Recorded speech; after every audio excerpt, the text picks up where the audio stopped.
سن 8 ہجری رمضان المبارک کا مقدس مہینہ، تاریخ اسلامی کا وہ موڑ جب 13 سال کی مظلومیت اور 8 سال کی ہجرت کا بدلہ انتقام سے نہیں بلکہ عفو و درگزر سے لیا جاتا تھا۔ مکہ وہ شہر جہاں سے مسلمانوں کو نکالا گیا، آج اس کی گلیوں میں حق کی صدا گونجنے والی تھی۔ یہ کہانی ہے فتح مکہ کی، جو بغیر کسی بڑی خونریزی کے تاریخ کا سب سے بڑا انقلاب بنا۔ صلح حدیبیہ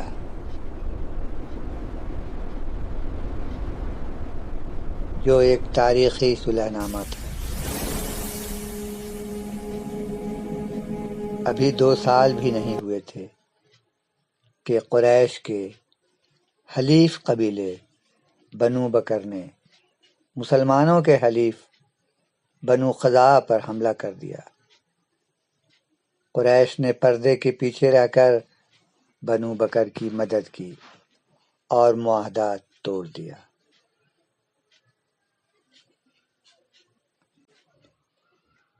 بنو خزاعہ کے لوگ غافل رات میں سوئے ہوئے تھے کہ بنو بکر کے قبیلوں نے حملہ کر دیا اور خون ریزی کی۔ بنو خزاعہ کے لوگ فریاد لے کر مدینہ پہنچے، اللہ کے نبی صلی اللہ علیہ وسلم سے فریاد کیا تو رسول اکرم صلی اللہ علیہ وسلم نے فرمایا کہ اے عمرو بن سالم، تمہاری مدد کی جائے گی۔ اب مکہ کی تقدیر کا فیصلہ ہو چکا تھا۔ قریش کو اپنی غلطی کا احساس ہوا۔ وہاں کے سردار ابو سفیان دوڑتے ہوئے مدینہ منورہ آئے تاکہ معاہدے کی تجدید کر سکیں، لیکن اب دیر ہو چکی تھی۔ حضرت نبی کریم صلی اللہ علیہ وسلم نے مشرکین مکہ پر حملہ کرنے کا ارادہ بنا لیا۔ نبی کریم صلی اللہ علیہ وسلم نے اس مہم کو انتہائی خفیہ رکھا۔ آپ صلی اللہ علیہ وسلم کی دعا تھی، اے اللہ، قریش کی آنکھوں اور کانوں کو بند کر دے تاکہ ہم اچانک ان تک پہنچ جائیں۔ ان لوگوں نے بھی بنو خزاعہ کے قبیلے پر اچانک حملہ کیا تھا۔ 10 رمضان المبارک 10,000 کا یہ لشکر مکہ معظمہ کی طرف روانہ ہوا۔ تاریخ اسلامی نے ایسا نظم و ضبط پہلے کبھی نہیں دیکھا تھا۔ مکہ کے قریب پہنچ کر آپ صلی اللہ علیہ وسلم نے حکم دیا کہ ہر سپاہی اپنا الگ چولہا جلائے۔ تو ایسا ہی ہوا۔ دور سے دیکھنے پر مکہ والوں کو لگا جیسے لاکھوں کا لشکر آ پہنچا ہو۔ پھر اس کے بعد فاتح عالم محمد مصطفیٰ صلی اللہ علیہ وسلم مکہ میں داخل ہو رہے ہیں، لیکن کوئی تکبر نہیں، کوئی جنگی نعرہ نہیں۔ آپ صلی اللہ علیہ وسلم کا سر اللہ کے حضور عاجزی سے اتنا جھکا ہوا تھا کہ اونٹنی کے کجاوے سے لگ رہا تھا۔ لشکر کو 4 حصوں میں تقسیم کیا گیا۔ ہدایت تھی جب تک تم پر حملہ نہ ہو، تلوار نہ اٹھائی جائے۔ مکہ کی گلیوں میں منادی کر دی گئی، ابو سفیان اسلام قبول کر چکے، اس لیے یہ منادی کی گئی کہ جو ابو سفیان کے گھر جائے، جو کعبہ میں داخل ہو یا جو اپنے گھر کا دروازہ بند کر لے وہ محفوظ ہے۔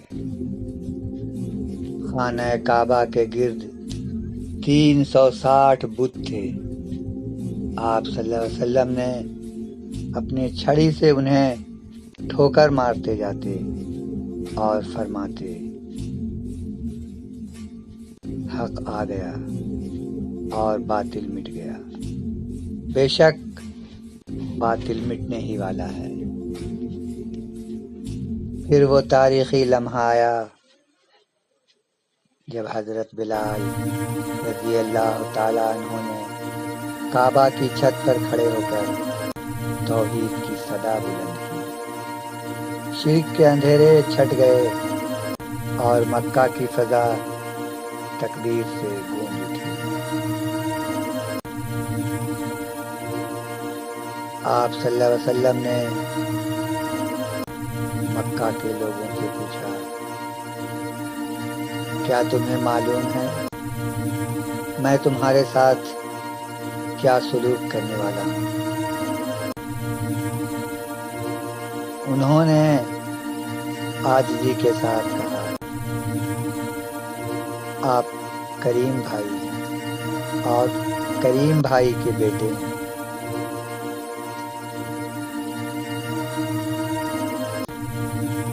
قریش کے وہ لوگ جنہوں نے مسلمانوں پر ظلم کے پہاڑ توڑے تھے، آج بے بس کھڑے اپنی سزا کا انتظار کر رہے تھے۔ جب انہوں نے کہا کہ آپ کریم بھائی ہیں اور کریم بھائی کے بیٹے ہیں، تو رحمت عالم صلی اللہ علیہ وسلم کی آنکھوں میں شفقت کی چمک آ گئی۔ آپ نے وہ تاریخی جملہ ارشاد فرمایا جو صدیوں پہلے حضرت یوسف علیہ السلام نے